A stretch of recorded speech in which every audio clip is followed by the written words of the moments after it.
അവർക്കിടയിലെ സൗഹൃദം കേവലം ഒരു സ്നേഹബന്ധമായിരുന്നില്ല, മറിച്ച് പരസ്പരം നശിപ്പിക്കാൻ പോന്ന ഇരുതല മൂർച്ചയുള്ള വാളായിരുന്നു. വഴിമാറി സഞ്ചരിച്ച സങ്കീർണമായ ഒരു സൗഹൃദം. പക്ഷേ മറ്റൊരിടത്ത് പക കനലായി മാറിയത് അവർ അറിഞ്ഞില്ല. ഒടുവിൽ രക്തം ചീറ്റിയൊഴുകിയ 20 വെട്ടുകൾ, നടുക്കുന്ന ഒരു കൊലപാതകം.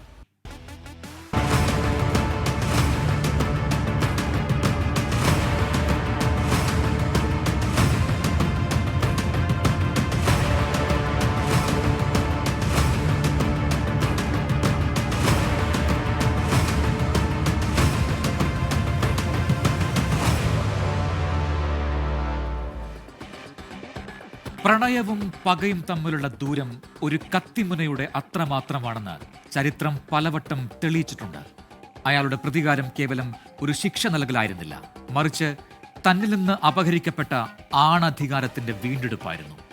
തനിക്ക് നഷ്ടപ്പെട്ടതിന് പകരമായി മറ്റൊരാളുടെ ജീവൻ തന്നെ വിലയായി വാങ്ങിയ ആസൂത്രിതമായ ഒരു ക്രൂരകൃത്യം. തുടങ്ങാം കുറ്റവും ശിക്ഷയും.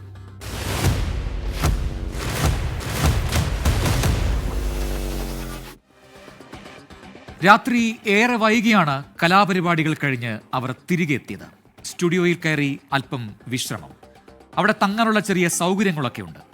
നാടൻ പാട്ട് കലാകാരന്മാർ കൂടിയാണ് രാജേഷും കുട്ടനും. പക്ഷേ വരാൻ പോകുന്ന ചോരമണക്കുന്ന ഒരു വിധിയെക്കുറിച്ച് അവർക്കപ്പോഴും അറിവുണ്ടായിരുന്നില്ല.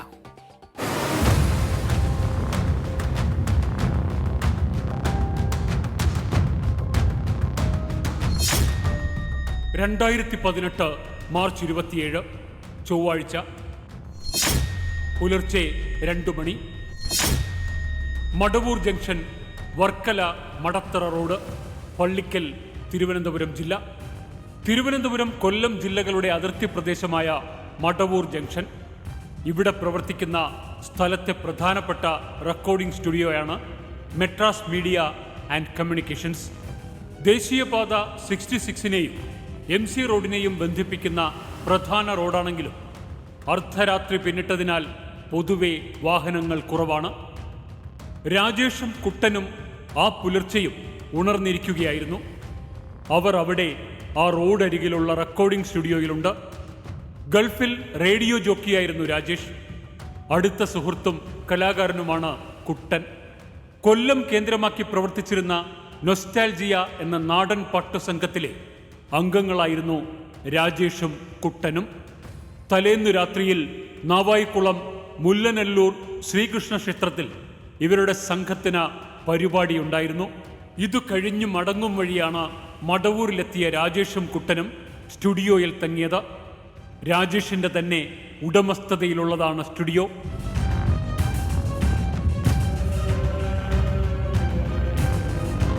വിദേശത്ത് നിന്നേ കിട്ടിയ RJ, റേഡിയോ ജോക്കി എന്ന പ്രിഫിക്സ് രാജേഷ് അപ്പോഴും ഉപേക്ഷിച്ചിരുന്നില്ല. ആ സമയത്താണ് RJ രാജേഷിന് മുൻപ് ജോലി ചെയ്തിരുന്ന ഖത്തറിൽ നിന്ന് ഒരു പെൺസുഹൃത്തിൻ്റെ ഫോൺ കോൾ വന്നത്. രാജേഷ് ഫോണിൽ സംസാരിച്ചുകൊണ്ട് സ്റ്റുഡിയോയ്ക്കകത്തിരിക്കെ സുഹൃത്ത് കുട്ടൻ സ്റ്റുഡിയോയ്ക്ക് പുറത്തെ വരാന്തയിലേക്ക് ഇറങ്ങി. കെട്ടിടത്തിൻ്റെ 1ാം നിലയിലാണ് സ്റ്റുഡിയോ. 1ാം നിലയിലെ ആ ബാൽക്കണിയിൽ നിന്ന് റോഡിലേക്ക് നോക്കി നിൽക്കുകയായിരുന്നു കുട്ടൻ. പെട്ടെന്നാണ് കുട്ടൻ അക്കാര്യം ശ്രദ്ധിച്ചത്. ഒരു ചുവന്ന സ്വിഫ്റ്റ് കാറ് അതിവേഗതയിൽ പാഞ്ഞു വരുന്നു. കാറ് പെട്ടെന്ന് സ്റ്റുഡിയോ പ്രവർത്തിച്ചിരുന്ന കെട്ടിടത്തിന് മുന്നിൽ നിർത്തി. 2 or 3 പേർ വണ്ടിയിലുണ്ടെന്ന ഉറപ്പാണ്. പെട്ടെന്ന് കാറ് വീണ്ടും മുന്നോട്ടെടുത്തു. കുട്ടൻ അതും ശ്രദ്ധിച്ചു നിൽക്കുകയാണ്. പക്ഷേ മുന്നോട്ടെടുത്ത കാർ പെട്ടെന്ന് വീണ്ടും നിർത്തി. തുടർന്ന് മെല്ലെ കാർ റിവേഴ്സ് എടുത്തു. അപ്പോഴാണ് കുട്ടന് എന്തോ സംശയം തോന്നിയത്. കാറിലുള്ളവരുടെ അടുത്ത നീക്കം എന്തായിരിക്കും? കാറിന്റെ 3 ഡോറുകൾ തുറന്നു. അതിവേഗതയിലാണ് കാറിൽ നിന്ന് കുറെ പേർ ചാടി ഇറങ്ങിയത്. അവരുടെ കയ്യിൽ വടിവാളും വെട്ടുകത്തിയുമൊക്കെയായി ആയുധങ്ങളും ഉണ്ടായിരുന്നു. അവർ ആരെയോ ആക്രമിക്കാനാണ് തയ്യാറെടുക്കുന്നത്.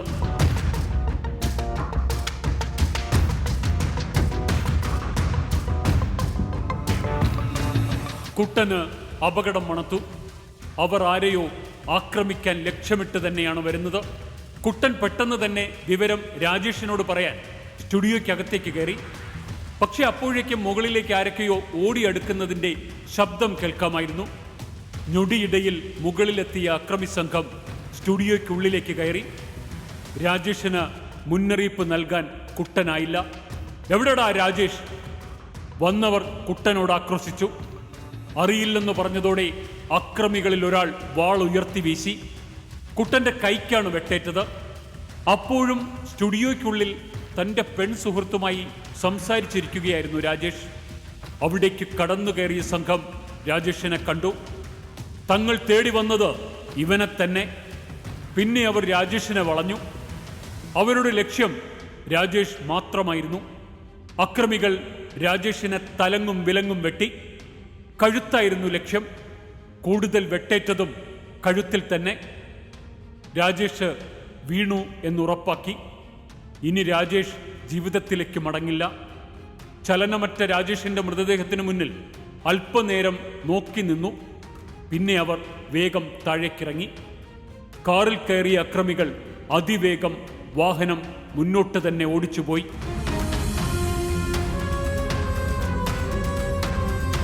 കൈക്കു വെട്ടേറ്റെങ്കിലും കുട്ടന്റെ പരിക്ക് ഗുരുതരമായിരുന്നില്ല. അക്രമികൾ പുറത്തു പോയതിനു പിന്നാലെ സ്റ്റുഡിയോയിലേക്ക് കയറിയ കുട്ടൻ കണ്ടത് വെട്ടേറ്റ് നിലത്തനക്കമില്ലാതെ കിടക്കുകയായിരുന്ന രാജേഷിനെയാണ്. സ്റ്റുഡിയോയിൽ ആകെ രക്തം. കുറെ കുലുക്കി വിളിച്ചു നോക്കിയെങ്കിലും രാജേഷ് എഴുന്നേൽക്കുന്നില്ല. കുട്ടൻ വേഗം തന്നെ താഴേക്ക് ഓടിയിറങ്ങി. ഉറക്കെ അലറി. അറിയാവുന്ന ചില പ്രദേശവാസികളെ ഉറക്കെ തട്ടി വിവരമറിയിച്ചു. അവിടേക്കെത്തിയ ചില നാട്ടുകാരോട് കാര്യം വിശദമായി പറഞ്ഞു. മുകളിലേക്ക് കയറുന്നതിന് മുൻപ് തന്നെ നാട്ടുകാരിൽ ഒരാൾ വിവരം അടുത്തുള്ള പോലീസ് സ്റ്റേഷനിൽ അറിയിച്ചു. ആ പ്രദേശത്തിന്റെ ജൂറിസ്ഡിക്ഷൻ പള്ളിക്കൽ പോലീസ് സ്റ്റേഷനിലായിരുന്നു. ഇതിനിടെ കയ്യിൽ പരിക്കേറ്റ കുട്ടനെ നാട്ടുകാർ ചേർന്ന പാരിപ്പള്ളിയിലെ സർക്കാർ ആശുപത്രിയിലേക്ക് മാറ്റി. പുലർച്ചെ 2:30 പോലീസ് സ്റ്റേഷൻ പള്ളിക്കൽ. നാട്ടുകാർ വിവരം നൽകിയതിനു പിന്നാലെ പോലീസ് സംഘം മടവൂരിലേക്ക് കുതിച്ചു. പള്ളിക്കൽ പോലീസ് സ്റ്റേഷനിൽ നിന്ന് 1.5 കിലോമീറ്റർ മാത്രം അകലെയാണ് ആക്രമണം നടന്ന മടവൂർ ജംഗ്ഷനിലെ മെട്രാസ് മീഡിയ ആൻഡ് കമ്മ്യൂണിക്കേഷൻസ് എന്ന റെക്കോർഡിംഗ് സ്റ്റുഡിയോ. പോലീസ് എത്തുമ്പോൾ പ്രദേശവാസികളായ ചിലർ സ്റ്റുഡിയോ പ്രവർത്തിച്ചിരുന്ന കെട്ടിടത്തിന് താഴെ നിൽക്കുകയാണ്. എവിടെയാണ് സ്റ്റുഡിയോ? പോലീസ് ചോദിച്ചു. മുകളിലാണ് സാർ. 2 പേരാണ് അവിടെ ഉണ്ടായിരുന്നത്. ഒരാളെ പാരിപ്പള്ളിയിലെ ആശുപത്രിയിലേക്ക് കൊണ്ടുപോയി. അയാൾ പറഞ്ഞത് മുകളിലെ സ്റ്റുഡിയോയിൽ ഒരാൾ വെട്ടേറ്റ് അനക്കമില്ലാതെ കിടക്കുന്നു എന്നാണ്. നാട്ടുകാർ പോലീസിനോട് പറഞ്ഞു. പോലീസ് മുകളിലേക്ക് കയറി. സ്റ്റുഡിയോ ആകെ വാരി വലിച്ചിട്ട നിലയിലാണ്. മുൻവശത്തെ മുറിയിലും നിലത്തും ചോരപ്പാടുകളുണ്ട്. ഉള്ളിലെ സ്റ്റുഡിയോയുടെ വാതിൽ തുറന്നു കിടക്കുകയാണ്. പോലീസ് അകത്ത് കയറി. അവിടെ നിലത്ത് മരിച്ച നിലയിൽ കിടക്കുകയാണ് രാജേഷ്. രക്തം ഒരു ചാലുപോലെ ഒഴുകി പടർന്നിരിക്കുന്നു. മുഖത്തും കഴുത്തിലും താഴെ നെഞ്ചിലേക്കുമൊക്കെ രക്തം ഒഴുകിയിറങ്ങിയിരിക്കുന്നു. ഒറ്റ കാഴ്ചയിൽ തന്നെ പോലീസ് ഉറപ്പിച്ചു, അങ്ങേയറ്റം പൈശാചികമായ ആസൂത്രണം ചെയ്ത ഒരു കൊലപാതകം.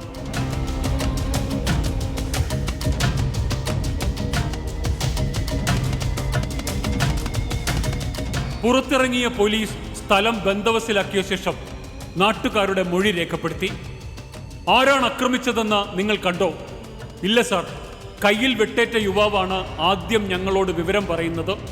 അപ്പോൾ തന്നെ ഞങ്ങൾ സ്റ്റേഷനിലേക്ക് വിവരം അറിയിക്കുകയായിരുന്നു. അവർ മറുപടി നൽകി. നാട്ടുകാർ നൽകിയ വിവരമനുസരിച്ച് മറ്റൊരു പോലീസ് സംഘം പാരിപ്പള്ളി ആശുപത്രിയിലേക്കും പുറപ്പെട്ടിരുന്നു. അത്യാഹിത വിഭാഗത്തിൽ ചികിത്സ തേടിയ കുട്ടനെ അന്വേഷിച്ചാണ് പോലീസ് പുറപ്പെട്ടത്.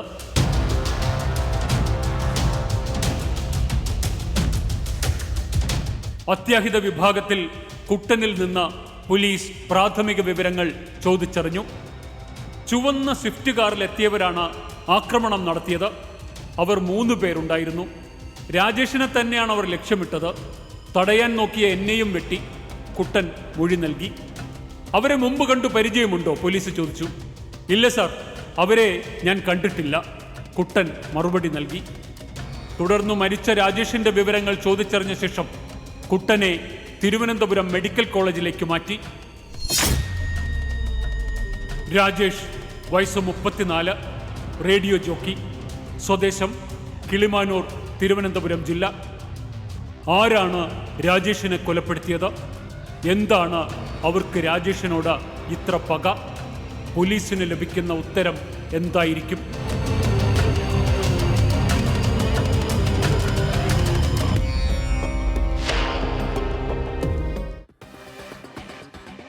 ഒരർദ്ധരാത്രിയിൽ അവർ രാജേഷിനെ തേടി വന്നു, കൃത്യമായി ആ സ്റ്റുഡിയോയിലേക്ക്. പരിപാടിക്ക് ശേഷം വീട്ടിലേക്ക് മടങ്ങാതെ രാജേഷ് സ്റ്റുഡിയോയിലേക്ക് വരുമെന്ന് അവർക്കറിയാമായിരുന്നു. രാജേഷും കുട്ടനും അവിടെ എത്തിയ അധിക സമയമാകും മുൻപ് കൊലയാളികൾ ആ സ്റ്റുഡിയോയിലേക്ക് ഇരച്ചുകയറി. ടാർഗറ്റ് അത്രയും കൃത്യമായിരുന്നു. A precision strike. Pallikkal police പ്രാഥമിക അന്വേഷണം ആരംഭിച്ചു. 2018 മാർച്ച് 27 ചൊവ്വാഴ്ച രാവിലെ 6 മണി. രാവിലെ ആ പ്രദേശം ആ വാർത്ത കേട്ടാണ് ഉണർന്നത്. മടവൂർ ജംഗ്ഷനിൽ അർദ്ധരാത്രിയുടെ മറവിൽ ഒരു കൊലപാതകം നടന്നിരിക്കുന്നു. അറിഞ്ഞവരൊക്കെ അങ്ങോട്ടേക്ക് ഓടി. ആളുകൾ സ്റ്റുഡിയോയ്ക്ക് മുന്നിലും റോഡിലുമായി തടിച്ചുകൂടി.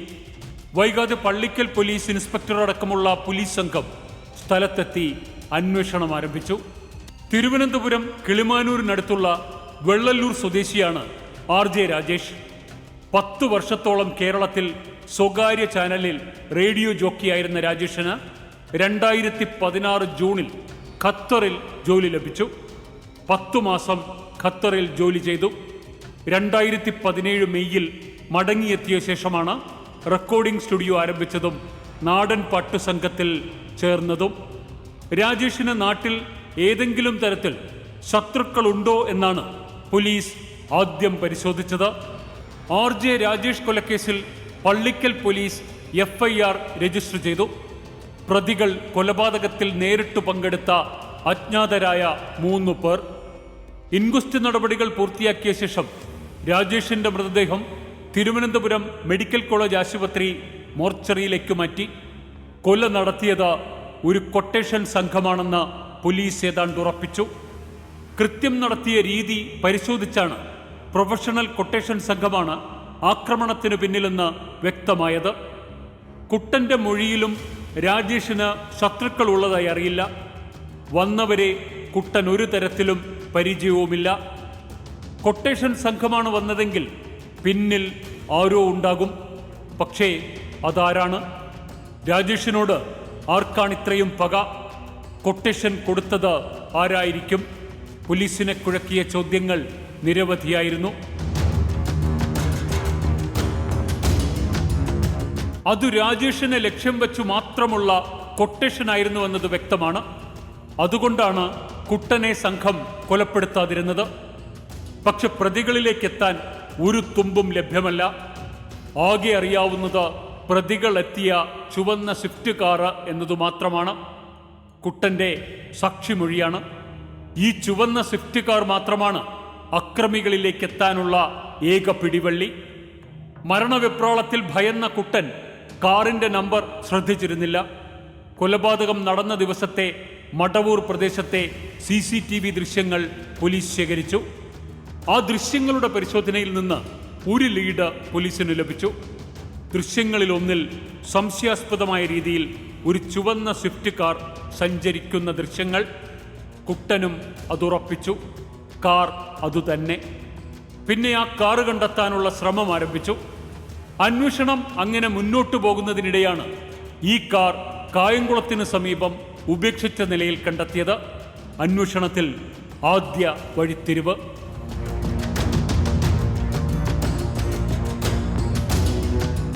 കായംകുളത്തിനു സമീപം കണ്ടെത്തിയ കാറും CCTVയിലുള്ള കാറും ഒന്നാണെന്ന ശാസ്ത്രീയ പരിശോധനയിലൂടെ പോലീസ് സ്ഥിരീകരിച്ചു.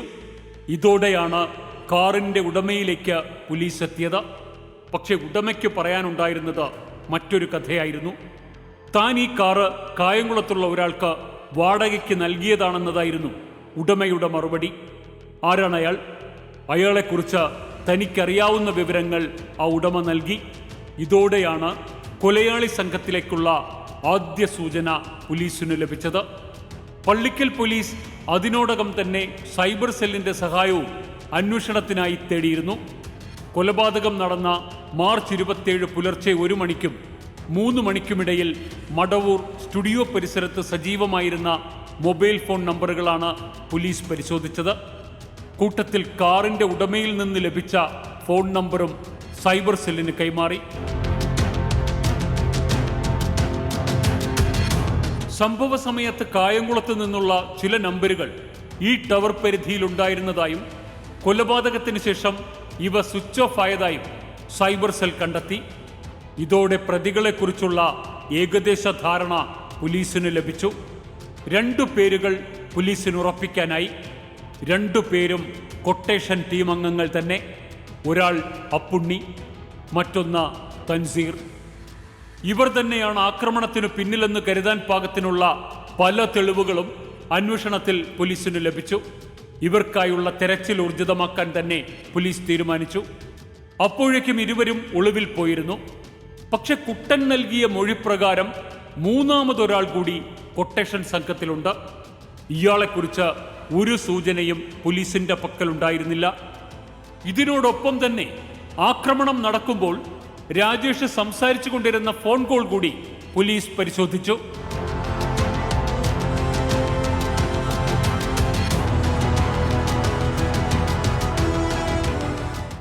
ഖത്തറിൽ നൃത്താധ്യാപികയും വ്യവസായിയുടെ ഭാര്യയുമായിരുന്ന യുവതിയാണ് അന്ന് രാജേഷുമായി സംസാരിച്ചു കൊണ്ടിരുന്നത്.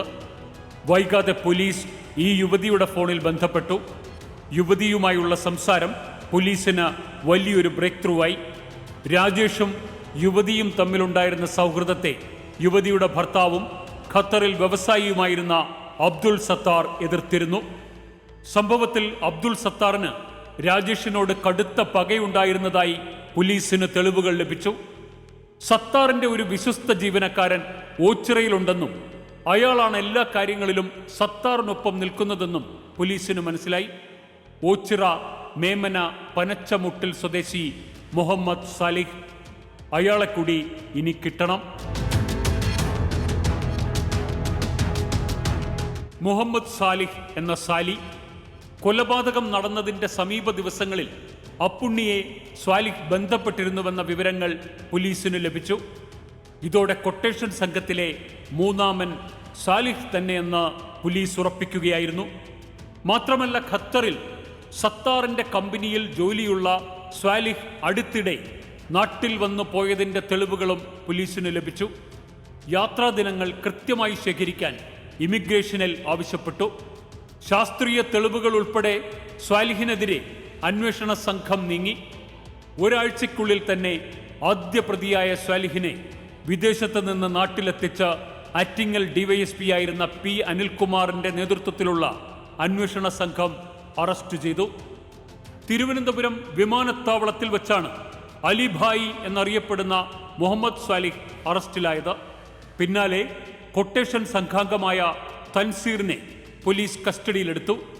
എന്നാൽ മറ്റൊരു പ്രതിയായ അപ്പുണ്ണി അപ്പോഴും ഒളിവിൽ തന്നെ തുടർന്നു.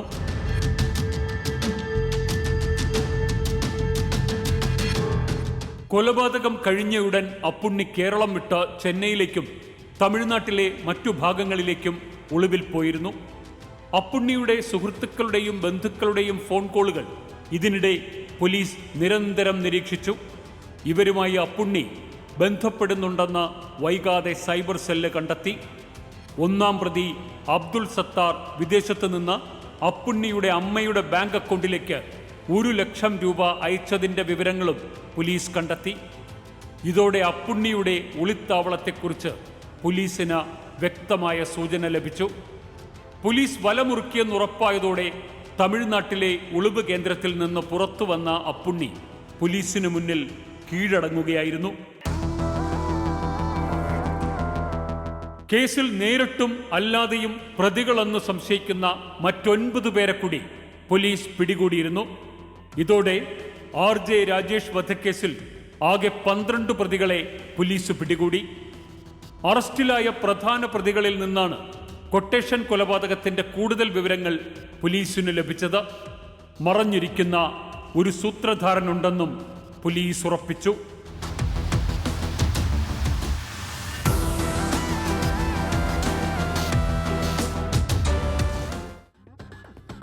രാജേഷിന്റെ ജീവനെടുത്തത് വഴിമാറിയൊഴുകിയ ഒരു സൗഹൃദമാണോ? ആ കൊട്ടേഷൻ നൽകിയത് സുഹൃത്തിന്റെ ഭർത്താവാണ്. ആ കഥയുറപ്പിക്കാൻ പോലീസിന് ചില കണ്ണികൾ കൂടി വേണം. അറസ്റ്റിലായ മുഹമ്മദ് സ്വാലിഹ് സത്യം പറഞ്ഞാൽ ആ അന്വേഷണം പൂർത്തിയാകും.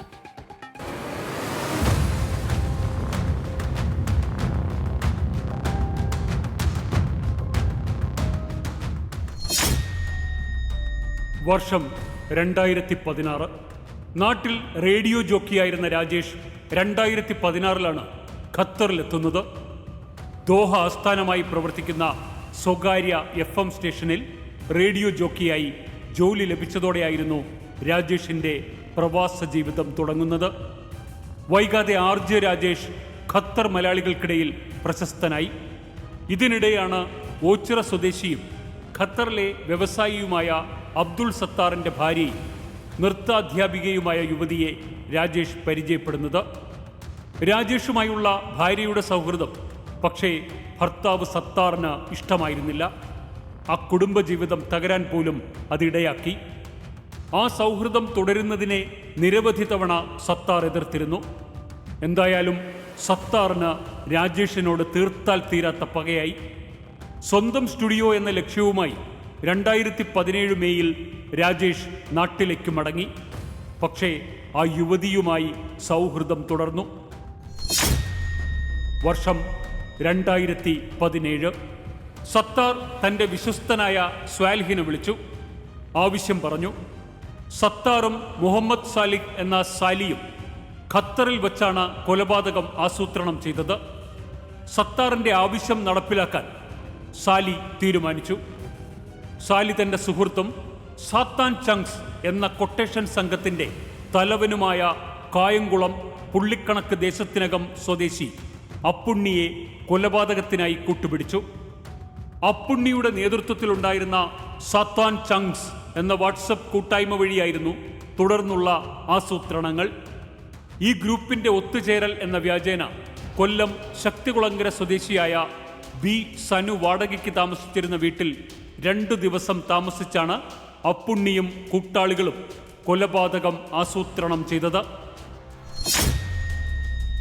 2018 മാർച്ച് 15 വ്യാഴാഴ്ച. അന്നാണ് സ്വാലിഹ് ഖത്തറിൽ നിന്ന് യാത്ര പുറപ്പെട്ടത്. നേപ്പാളിലെ കാഠ്മണ്ഡുവിലേക്കായിരുന്നു ആദ്യ യാത്ര. കാഠ്മണ്ഡുവിൽ വിമാനമിറങ്ങിയ ശേഷം അതിർത്തി കടന്ന് റോഡ് മാർഗം ഡൽഹിയിലെത്തി. ഡൽഹിയിൽ നിന്ന് വിമാനത്തിൽ ബംഗളൂരുവിലെത്തി. ബംഗളൂരുവിൽ നിന്ന് കാറുമാർഗമാണ് അയാൾ തൻ്റെ സ്വന്തം ജില്ലയായ കൊല്ലത്തെത്തിയത്. ഇന്ത്യയിലെ വിമാനത്താവളങ്ങളിലെ സുരക്ഷാ പരിശോധനകളിൽ നിന്നും ഇമിഗ്രേഷൻ വിഭാഗത്തിൽ നിന്നും രക്ഷപ്പെടാനാണ് അയാൾ ഈ പാത തിരഞ്ഞെടുത്തത്. Fly under the radar. Criminal പശ്ചാത്തലമുള്ളവരും ഗൾഫ് രാജ്യങ്ങളിൽ നിന്നുള്ള സ്വർണ്ണക്കടത്തുകാരും സുരക്ഷിതമായ പാതയായി നേപ്പാൾ വഴിയുള്ള ഈ റൂട്ടാണ് സാധാരണയായി ഉപയോഗിക്കാറുള്ളതെന്ന് സ്വാലിഹിന് അറിയാമായിരുന്നു.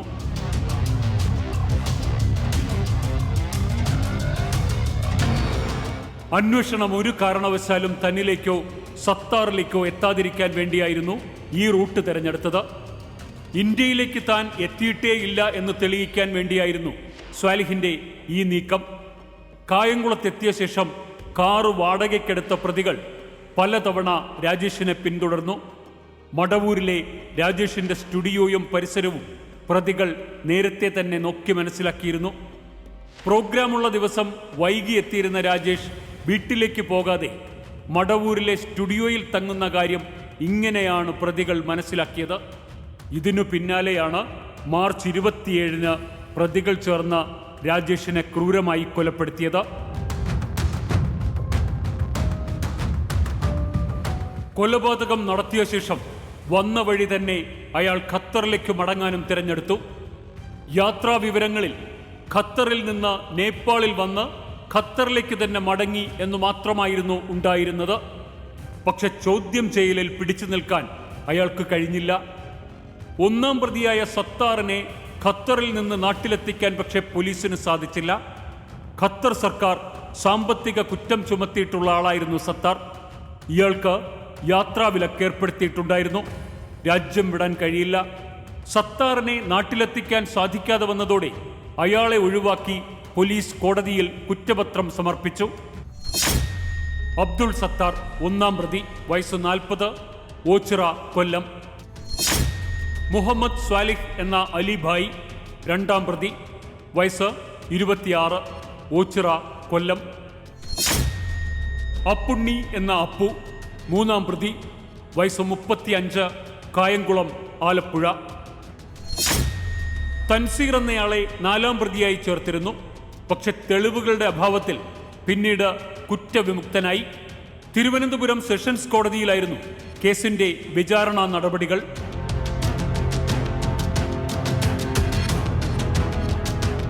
മനുഷ്യനിലെ മൃഗീയതയുടെ ആഴമളക്കുന്ന കൊലപാതകം, ആസൂത്രിതമായ ചതി, കേവലം കുറച്ച് പണത്തിനായി ജീവനെ വിലപേശിയ കൊട്ടേഷൻ സംഘം. പ്രതിക്കൂട്ടിൽ നിൽക്കുന്ന കുറ്റവാളികളുടെ ശിക്ഷാവിധി നിർണയിക്കാൻ കോടതിക്ക് മുൻപേ എത്തിയത് കേവലം ഒരു ചോരക്കറയല്ല, മറിച്ച് മനുഷ്യത്വരഹിതമായ ഒരു ക്രൂരതയുടെ പുസ്തകമായിരുന്നു ആ കുറ്റപത്രം.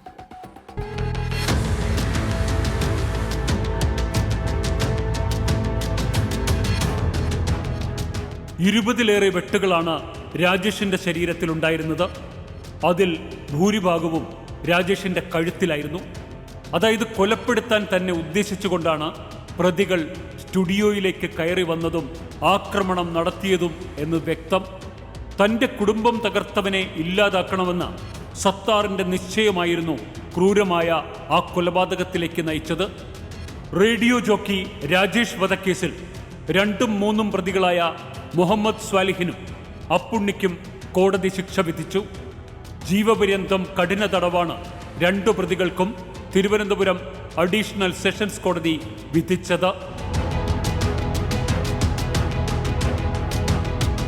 ഇന്ത്യൻ ശിക്ഷാ നിയമം അനുസരിച്ച് 2 പ്രതികൾക്കും 10 വർഷം കഠിന തടവ് അനുഭവിക്കണം. അത് കഴിഞ്ഞ ശേഷമാണ് ജീവപര്യന്തം തടവ് ശിക്ഷ അനുഭവിക്കേണ്ടതെന്നും കോടതി വിധിച്ചു. 2 പ്രതികൾക്കും 2,40,000 രൂപ പിഴയും ചുമത്തി. ഈ തുക രാജേഷിന്റെ കുടുംബത്തിന് നൽകണമെന്നും ഉത്തരവിൽ പറഞ്ഞിരുന്നു. 120 സാക്ഷികളെ കേസിൽ വിസ്തരിച്ചു.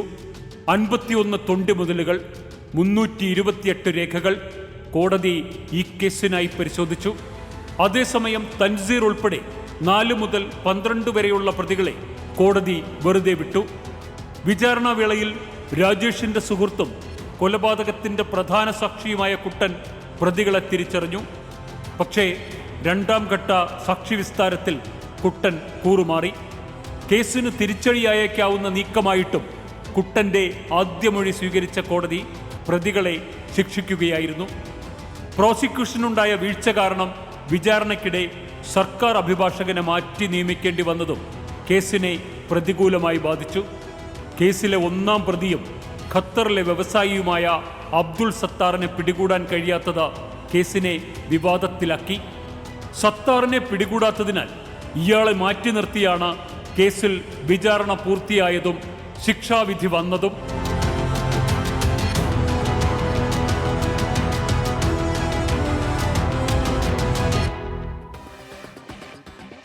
ഒരു കുറ്റവാളി ചെയ്യുന്ന പാതകത്തിന് ആനുപാതികമായ ശിക്ഷ നൽകാതിരിക്കുന്നത് ഇരയോടും നീതിയോടും ചെയ്യുന്ന അനീതിയാണ്. റെട്രിബ്യൂട്ടീവ് ജസ്റ്റിസ് അഥവാ പ്രതികാര നീതി. ചിലപ്പോഴെങ്കിലും കോടതി വിധികൾ കൂടി ഇങ്ങനെ പ്രതികാര നീതിയോടുകൂടിയാകണം. അത് സമൂഹത്തിന്റെ ആത്മാവിനെ ശുദ്ധീകരിക്കാനുള്ള നീതിപീഠത്തിന്റെ അനിവാര്യമായ ഇടപെടൽ കൂടിയാണ്. Good bye.